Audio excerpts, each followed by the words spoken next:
The Galactic Academy of Unified Species sat floating in the quiet darkness of space. It was a massive station, built from white metal and blue crystal, home to students from over 300 different worlds. Young aliens came here to learn, to grow, and to understand each other. The Academy had seen every kind of student. Tall ones, short ones, ones made of gas, ones made of rock, ones with 10 eyes and ones with no eyes at all.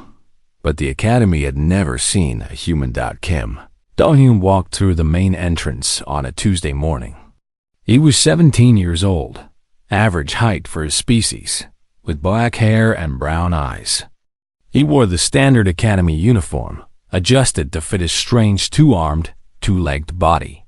He carried a small bag over his shoulder. He looked around at the massive hallway with wonder in his eyes. He had no idea that everyone was staring at him with pure terror. Instructor Velik stood at the welcome desk. She was a Phorian, a species with long, thin bodies and skin you could see through. Her 3 hearts were visible beneath her chest, and right now, all 3 were beating very fast. She held Do-hyun's transfer file in her shaking hands. Planet of origin, Earth. Classification, Class 12 Death World. Species classification, Apex Persistence Predator. Warning level, Extreme. Velik had read the file 6 times.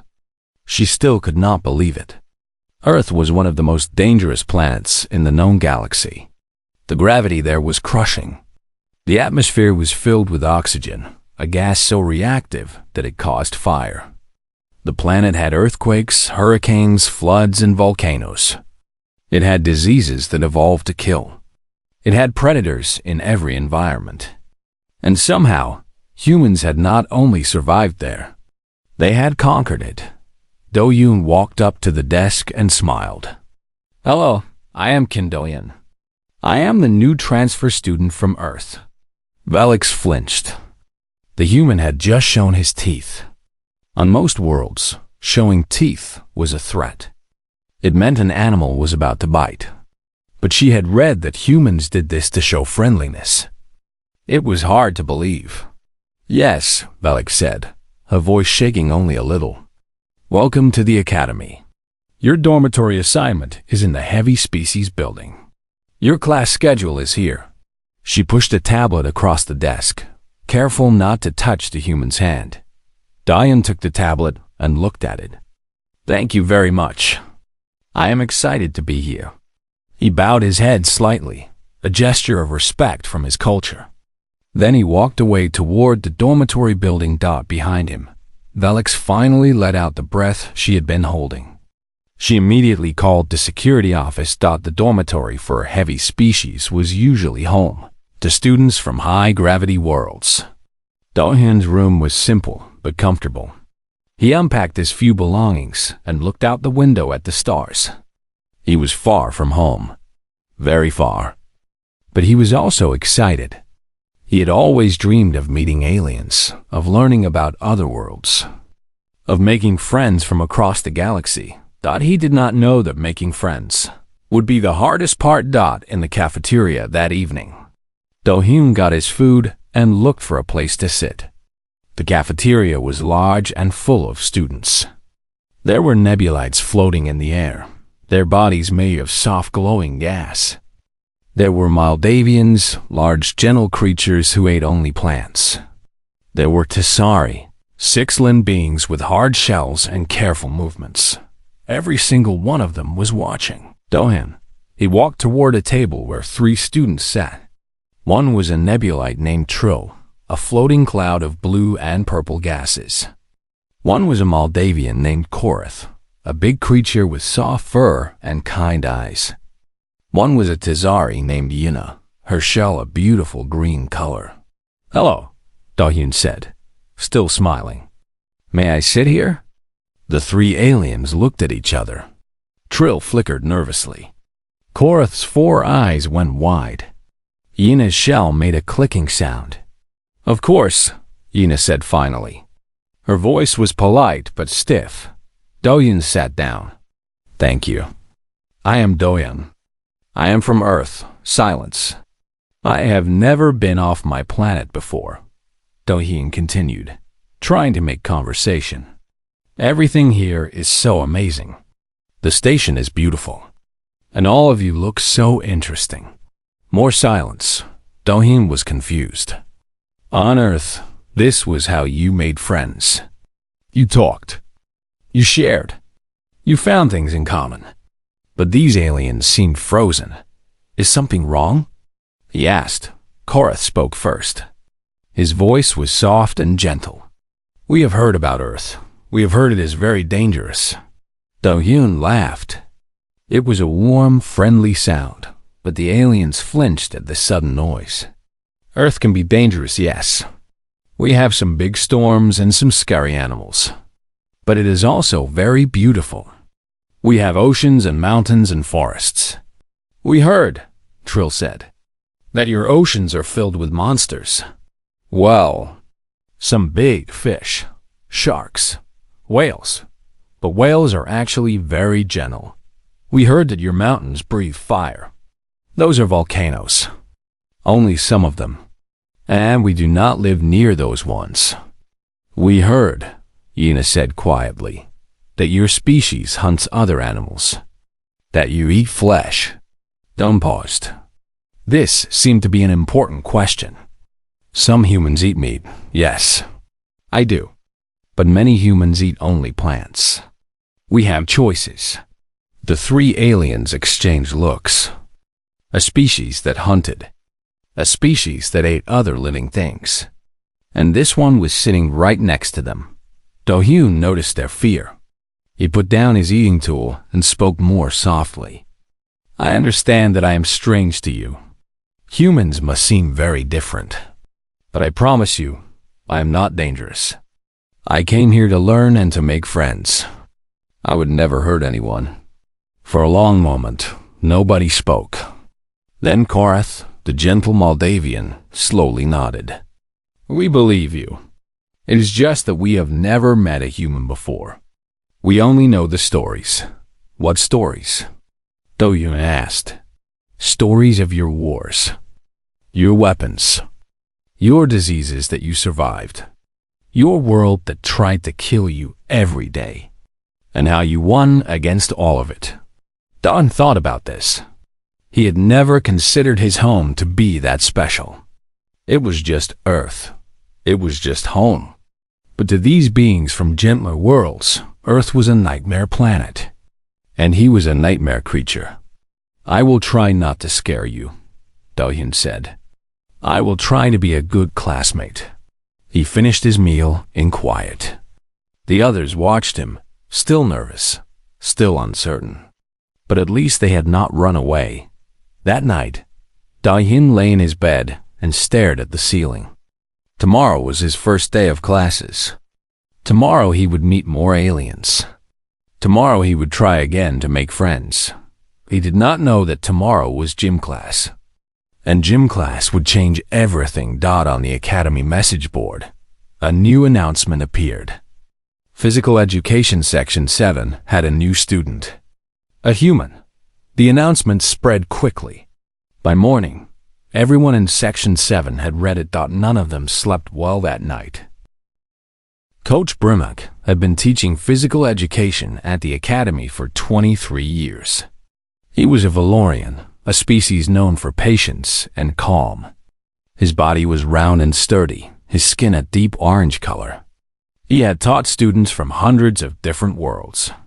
He had seen every kind of body, every kind of movement, every kind of physical ability.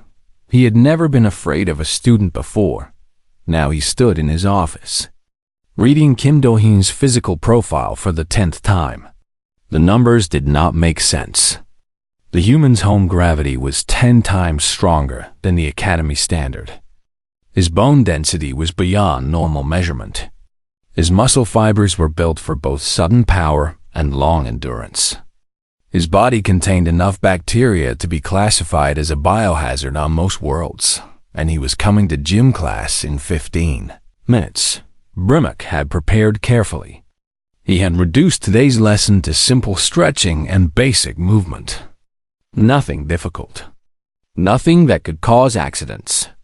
He had also secretly asked the medical team to stay ready. The gymnasium was a large, open space with soft floors and adjustable gravity. 20 students were already there when Do-yoon walked in. They were standing in small groups, talking quietly. When the door opened and the human entered, all talking stopped. Do-yoon was wearing simple workout clothes, shorts and a loose shirt. His arms and legs were exposed, showing his strange, smooth skin and visible muscles. He looked around the room and smiled. The other students were wearing full protective suits. Trill floated inside a special containment bubble. Korath wore impact-absorbing armor.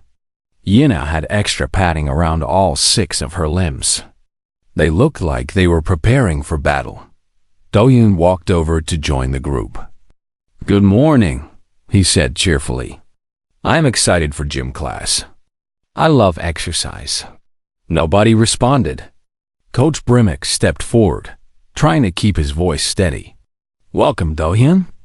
Today we will do simple warm-up exercises. Nothing difficult. Please follow along." The class spread out across the floor. Brimmick demonstrated the first movement. Rotate your primary joints slowly. Like this. He moved his shoulders in small circles. Do-hyun copied the movement. But his shoulders did not move in small circles. They rotated fully, all the way around. His arms spun in their sockets in a complete rotation, a movement that should have been impossible. Korath made a choking sound. 2 other students looked away. One small nebulite near the back of the room lost control of its floating and drifted into the ceiling. Do-hyun stopped. "Is something wrong?" "Your arms," Yuna said, her voice high and strange. They went all the way around. "Oh, yes. Human shoulders have a very wide range of motion. We can rotate them fully. It helps with throwing things." Do-hyun smiled, not understanding why this was frightening. Coach Brimmick swallowed hard. "Let us try the next movement. Bend forward and try to touch your lower extremities." Do-hyun bent forward. His entire upper body folded down like paper. His hands went past his feet and touched the floor behind him. His spine curved in a way that seemed to break the laws of anatomy. Korath VOMITED. The medical team, watching from a side room, began preparing emergency supplies. Do-hyun stood back up, looking confused. "I am sorry. Did I do something wrong?" "Your body," Trill whispered, "is not supposed to bend like that. No body is supposed to bend like that. Humans are flexible," Do-hyun explained. "We have to stretch our muscles regularly or they become tight and painful. Our bodies resist relaxation. If we do not move enough, we start to hurt." The entire class stared at him. The idea that a species had to fight against its own body just to feel normal was deeply disturbing. On most worlds, bodies worked with their owners, not against them. "Your muscles fight you?" Yina asked. "In a way, yes. We have to exercise and stretch to keep them working properly. Otherwise, they become stiff and we cannot move well." Coach Brimmick decided to move on. "Very well. Let us try some light running. Just a gentle jog across the gymnasium." Do-hyun nodded. He began to jog. What humans called a gentle jog was not gentle at all. Do-hyun moved across the floor with terrifying speed. Each step hit the ground with a heavy impact, his weight and earth muscles combining to create sounds like small explosions. He crossed the entire gymnasium in seconds. When he reached the other side, he was not even breathing hard. He turned around and jogged back, the same thundering step shaking the floor. The other students had pressed themselves against the walls. Several were shaking. One had started to cry. Do-hyun stopped in the center of the room, completely calm. "Was that good?" Coach Brimmock's orange skin had turned pale yellow. That was very fast, Do-hyun." "That was slow," Do-hyun said, confused. "That was barely jogging." I can go much faster if you want. Nobody wanted him to go faster. Brimmock tried one more exercise. He brought out a piece of equipment, a grip strength tester. It was made of hardened polymer, designed to measure how hard a student could squeeze. Please grip this device, Brimmock said, handing it to Do-hyun. Just a normal grip. Nothing special. Do-hyun took the device and squeezed it normally. There was a cracking sound. The device shattered in his hand, pieces of hardened polymer falling to the floor like broken glass. Do-hyun looked at his hand, then at the broken device. Oh no, I'm so sorry. I did not mean to break it. That device, Hyuna said quietly, was rated for industrial use. It could withstand pressure from mining equipment. Do-hyun's face turned red. This was what humans did when they were embarrassed. I am very sorry. I will pay for a new one. Coach Brimmock looked at the broken device. He looked at the terrified students. He looked at the human standing in the middle of his gymnasium, apologizing for being too strong. Class dismissed, Brimmock said. We will continue tomorrow. The students fled. They did not walk. They ran, flew, and crawled toward the exits as fast as they could. Do-hyun stood alone in the empty gymnasium, holding the pieces of the broken grip tester. He did not understand what had happened. He had just tried to do normal exercises. He had tried to be careful. He had tried to fit in. But every normal thing he did seemed to terrify everyone around him. He walked back to his dormitory slowly. He did not eat dinner that night. He just lay in his bed and wondered if coming to this academy had been a mistake. Back in her room, Hyuna opened her personal research file. She was studying xenobiology, the science of alien life. She had started a new section just for humans. She typed her first notes. Human physical capabilities far exceed standard galactic norms. Their bodies are built for violence and endurance. Their movements suggest predator ancestry. Warning, approach with extreme caution. She paused, then added one more line. Despite everything, the human seemed sad when we left. I wonder if he is lonely. She closed her file and went to sleep. But she could not stop thinking about the human's face when everyone ran away from him. He had looked so confused. So hurt that she wondered if maybe, just maybe, they had been wrong about him. 1 week passed. The students of Physical Education Section 7 had learned to keep their distance from Kim Do-hyun. They stood on the opposite side of the gymnasium. They left extra space around him in the hallways. They spoke to him only when necessary. Do-hyun tried to understand. He tried to be less scary. He moved more slowly. He smiled less, since his smile seemed to frighten people. He spoke quietly and made himself as small as possible. It did not help. He was still a Death Worlder. He was still from Earth. He was still a monster in their eyes. Today was different, though. Today was the standard fitness assessment. Every student in the academy had to take this test. It was simple. You performed light physical activity until you needed to rest. The test measured basic endurance, nothing more. Coach Brimmock gathered the class in the gymnasium. Today is your fitness assessment, he announced. You will jog at a light pace. When you feel tired, you stop. There is no passing or failing. This test only measures your current abilities. The students lined up at the starting area. Do-hyun stood at the end of the line, away from everyone else. He stretched his legs, getting ready. Begin, Coach Brimmock said. Everyone started moving. The nebulites floated forward, their gas bodies pulsing with effort. The Moldavians walked with their heavy, careful steps. The Tazari moved on their 6 legs, shells clicking against the floor. Do-hyun jogged at first. Everything seemed normal. The students moved around the track that circled the gymnasium. 1 lap, 2 laps.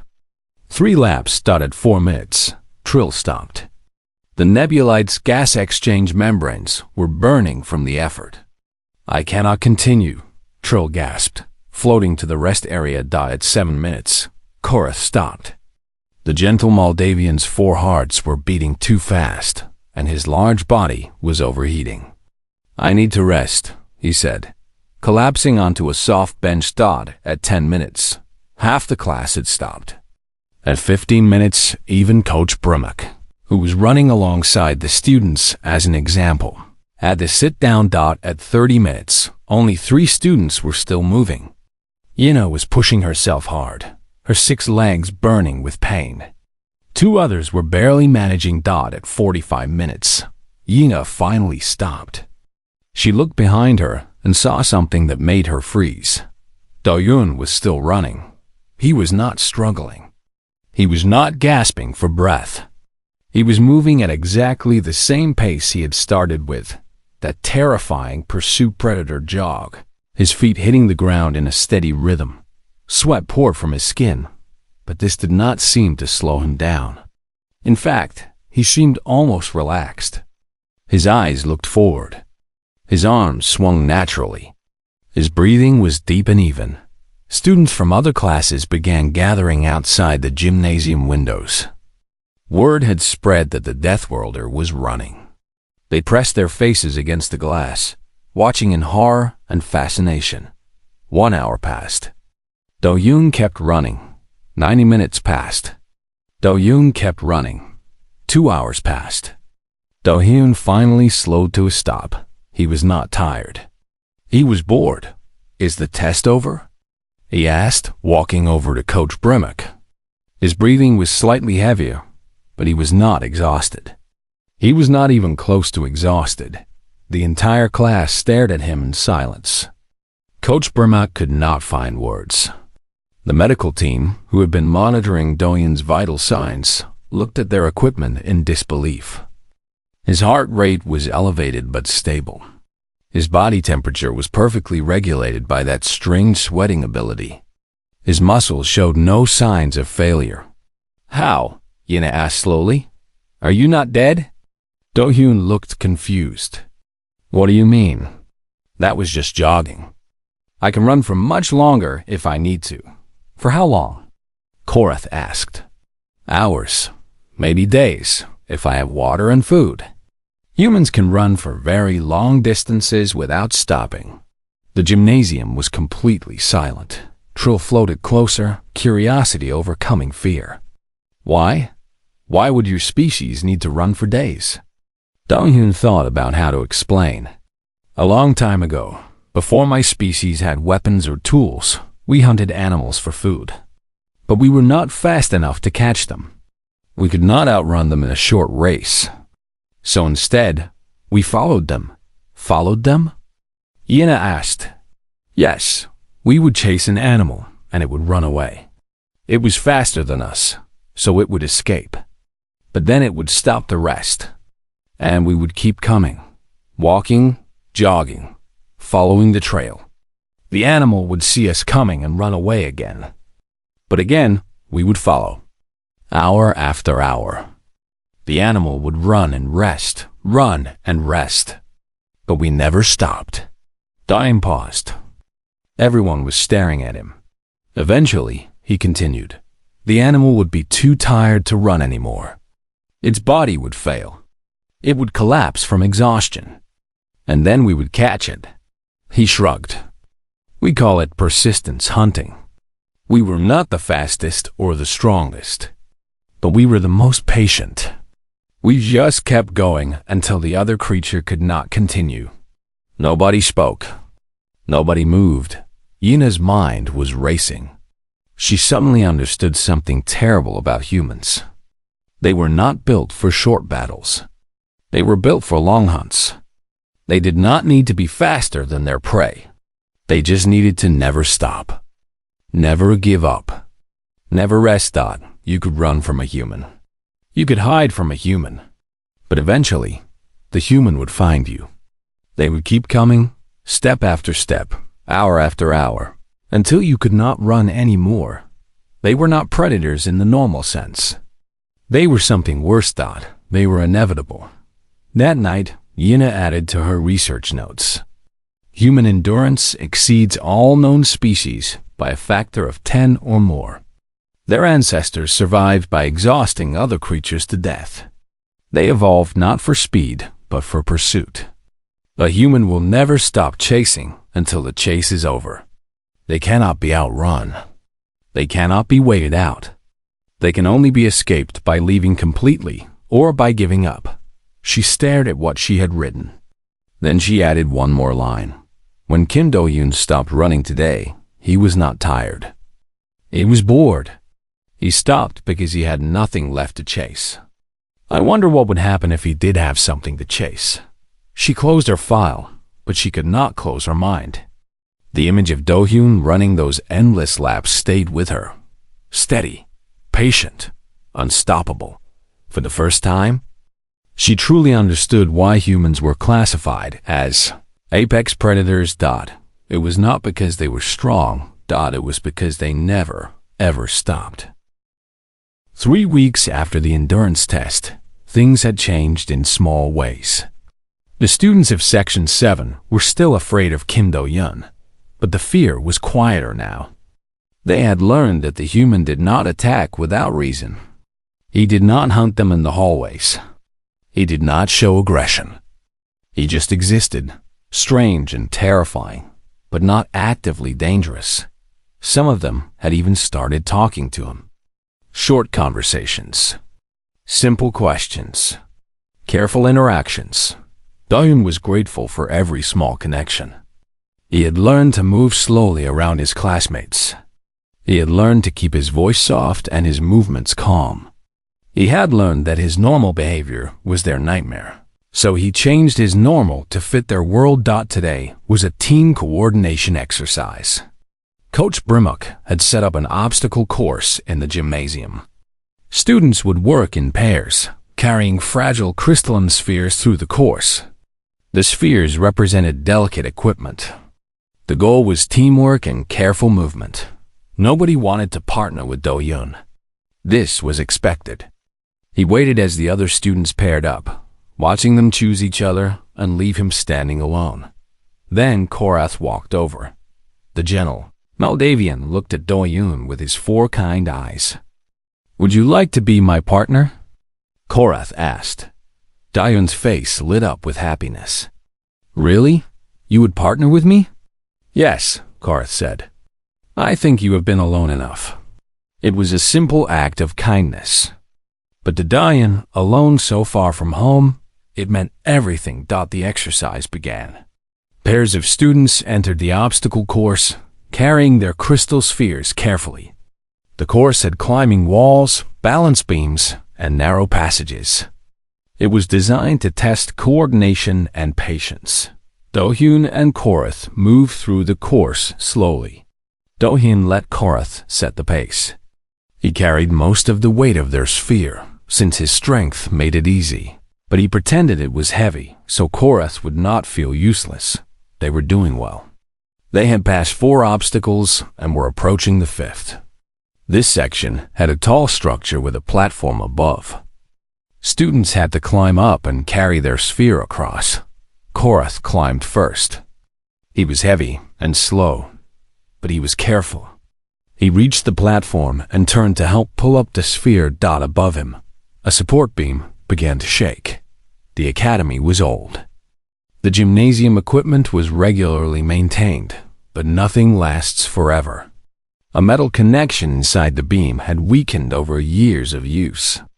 And today, at this moment, it finally failed. The beam broke free and fell. It fell directly toward Korath. The Moldavian was too slow to move. His species was not built for quick reactions. He saw the beam coming, saw death falling toward him, and he could not escape. He closed his eyes. The impact never came. Korath opened his eyes. Kim Do-hyun was standing above him, arms raised. He was holding the beam. The entire structure, 3 times his own weight, rested on his hands and shoulders. The human's face was twisted with effort. His muscles trembled. Veins stood out on his neck and arms. His teeth were pressed together so hard they should have cracked, but he was holding it. He was holding it. "Move," Do-yoon said through his clenched teeth. His voice was strained, barely more than a growl. Now, Kara scrambled to the side, his large body moving faster than it had ever moved before. He rolled off the platform and fell to the soft floor below. Do-hyun held the beam for 3 more seconds. Then he stepped back and let it fall behind him, crashing onto the platform where Korath had been standing. The gymnasium was completely silent. Do-hyun climbed down from the structure. His arms were shaking. His legs were unsteady. His face was covered in sweat, and his hands were bleeding. The rough metal of the beam had torn through his skin. Red blood dripped from his palms, falling onto the white floor of the gymnasium. Trill made a sound of pure horror. "You are damaged. Your fluid is escaping." The other students backed away. Blood was terrifying to most species. It meant death. It meant ending. But Do-yoon just looked at his hands and shrugged. "It is not bad. Just cuts. They will heal in a few days." Coach Brimmick rushed over. "We need to get you to medical immediately." "Why?" Do-yoon asked, genuinely confused. "It is just a little blood. I have had worse injuries than this. Once I broke my arm, and it healed completely in 2 months." The entire class stared at him. "Your bones break," Yuna said slowly. "And they repair themselves?" "Yes, human bones grow back together. Our skin heals over cuts. If we lose blood, our bodies make more. We can recover from most injuries if they do not kill us immediately." This was somehow more terrifying than anything else they had learned about humans. They were not just strong and enduring. They could also take damage and simply continue functioning. They could be hurt and just wait until their bodies fixed themselves. They were not just hard to stop. They were nearly impossible to stop. Korath walked over to Do-yoon. His 4 eyes were wet with emotion. "You saved me. That beam would have killed me. And you caught it with your bare hands." Do-hyun looked uncomfortable with the attention. "I just reacted. I did not want you to get hurt." "Why?" Korath asked. "We have not been kind to you. We have avoided you. We have treated you like a monster. Why would you risk your own body to save me?" Do-hyun thought about this for a moment. Then he spoke simply, honestly. "Because you are my classmate. Because no one should get hurt if I can stop it. Because that is what people are supposed to do for each other." The gymnasium was still silent, but the silence had changed. It was no longer fear. It was something else. Something like wonder. Coach Brimmick stepped forward. "Class, what you just witnessed is remarkable. The human showed strength, yes. But he also showed something more important. He showed that his power is not for destruction. It is for protection." Do-yoon's face turned red again. "I just did what anyone would do." "No," Korath said softly. "Not anyone. Not us. We would not have been fast enough or strong enough. Only you could have done that." He placed one of his soft appendages on Do-hyun's shoulder. "Thank you, human. Thank you, Do-hyun." For the first time since arriving at the academy, Do-hyun did not feel like a monster. He felt like he belonged. That night, Yuna added to her research notes. "Today I witnessed something I cannot explain." The human Kim Do-yoon risked injury to save Korath. He bled for someone who had feared him. He asked for nothing in return. She paused, thinking carefully about her next words. "I have written many notes about why humans are terrifying. Their strength, their endurance, their ability to heal. But today I learned something new. Humans are terrifying because they care. They will break their own bodies to protect others. They will bleed for strangers. They will stand between danger and those they barely know. Perhaps that is the most frightening thing of all. A creature that powerful, that unstoppable, that enduring, and they choose to use it to protect." I was wrong about Do-hyun. He is not a monster. He is something far more dangerous. He is kind. The weeks after the accident were different. Everything was different. Korath became Do-Yoon's first real friend. The gentle Moldavian began sitting next to the human at meals, asking questions about Earth, about humans, about everything. He learned that Do-Yoon had a family back home, parents who loved him, a younger sister who he missed terribly. He learned that Do-Yoon listened to something called music when he was sad, and that he had brought recordings of songs from his home city of Bizon. Trill began floating closer during class. The nebulite was curious about human emotions. How did they work? Why did humans cry when they were sad, and also when they were happy? Do-Yoon tried to explain, and he found that Trill was a wonderful listener, patient and thoughtful. Yuna approached Do-Yoon one day with her research notes. "I have been writing about you," she admitted. "About humans. I want to understand your species." Do-Yoon read her notes. He read about how she had seen him as a monster. He read about her fear, her confusion, her slowly growing respect. When he finished, his eyes were wet. "You were scared of me," he said quietly. "Yes," Yuna said. "I was, but I am not anymore." She asked if she could continue her research with his help, and Do-Yoon agreed. Together, they began working on a proper study of human biology and behavior. Yuna learned things that amazed her. Humans sang songs. Humans made art. Humans loved so deeply that they would die for the people they cared about. They were not just Death World survivors. They were a species that had learned to find beauty in a universe of danger. The final exam of the term arrived. It was a collaborative survival course.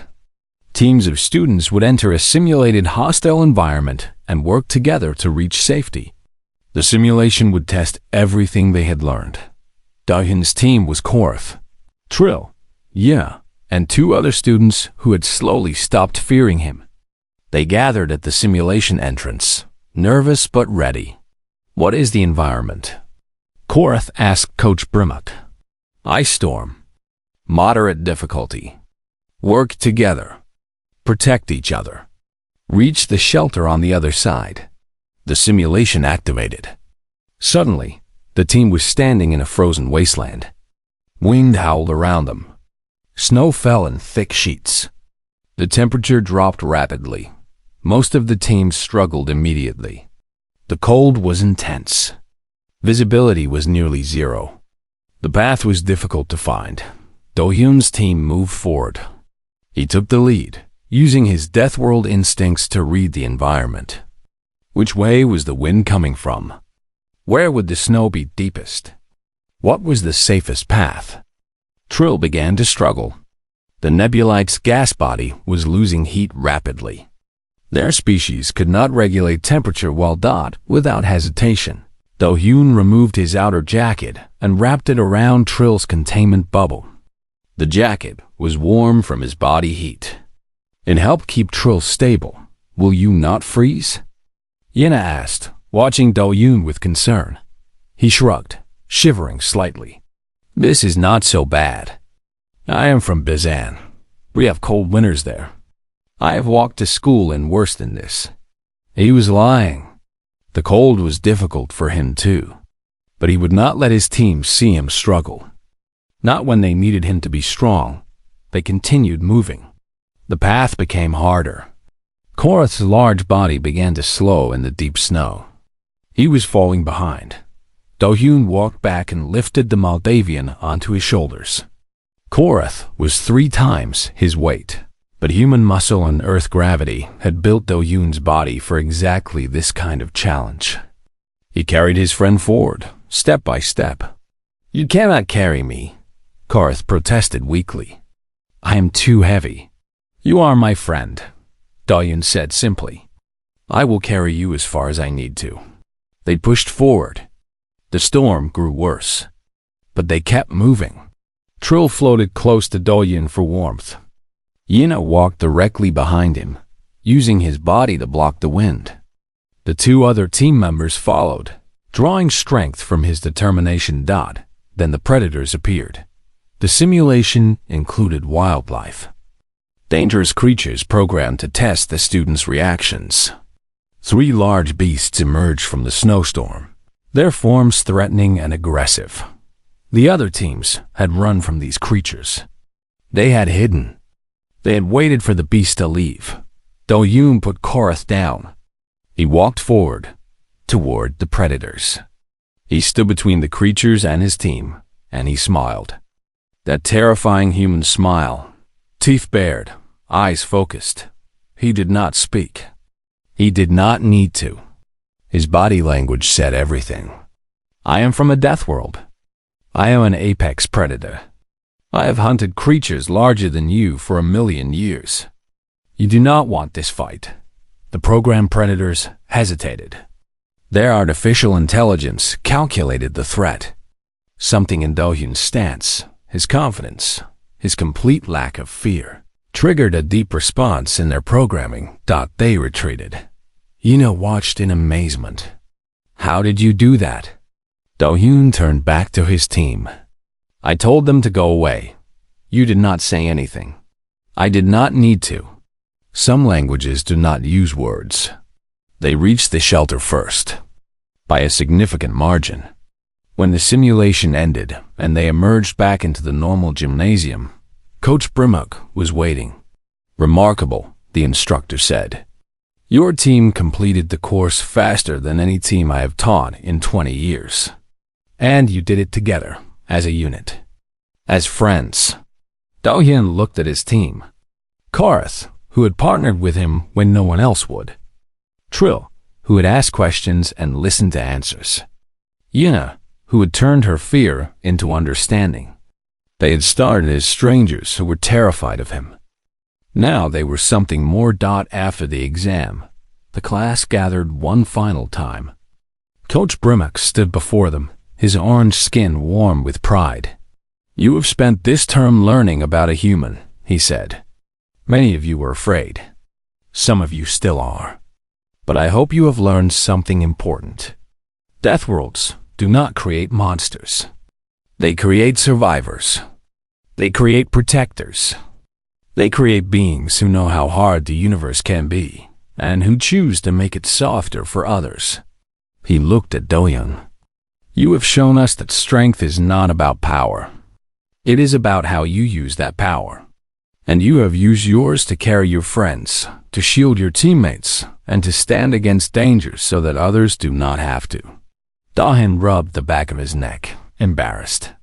I just did not want anyone to get hurt. Korath placed an appendage on the human shoulder. That, he said quietly, is exactly what makes you terrifying. And wonderful. Terrifying because you could hurt anyone, Yuna added. Wonderful because you choose not to. Trill floated close, their gas body glowing warmly. You are my friend, Do-hyun. I am glad you came to our academy. Do-hyun looked at them. His strange alien friends. His classmates who feared him and learned to love him. His team who had trusted him when the storm was worst. His eyes grew wet. Humans did that when they felt strong emotions. When they were so happy that their bodies did not know what else to do. Thank you, he said, his voice thick. I was so alone. I thought I would never fit in here. I thought I would always be the scary death worlder. You are still scary, Yuna said with what might have been an alien smile. But you are our scary death worlder now. The class laughed. It was a sound of many different species, many different voices, all mixing together. And in the middle of it all stood Kim Do-hyun, a human from Earth, a survivor from a Class 12 death world, the most dangerous kind of creature in the galaxy.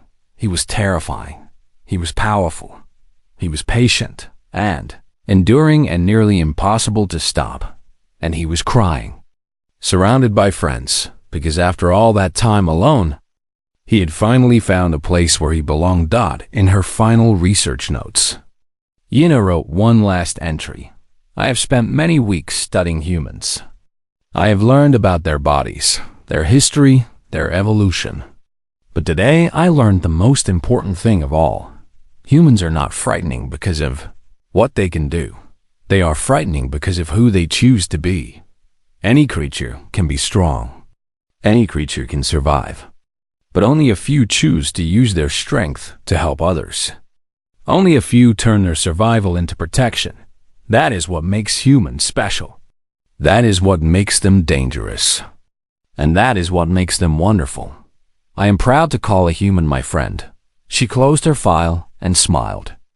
Outside her window, the stars shone bright and endless. And somewhere in the dormitory building, a Death Worlder was finally, peacefully sleeping. He was home.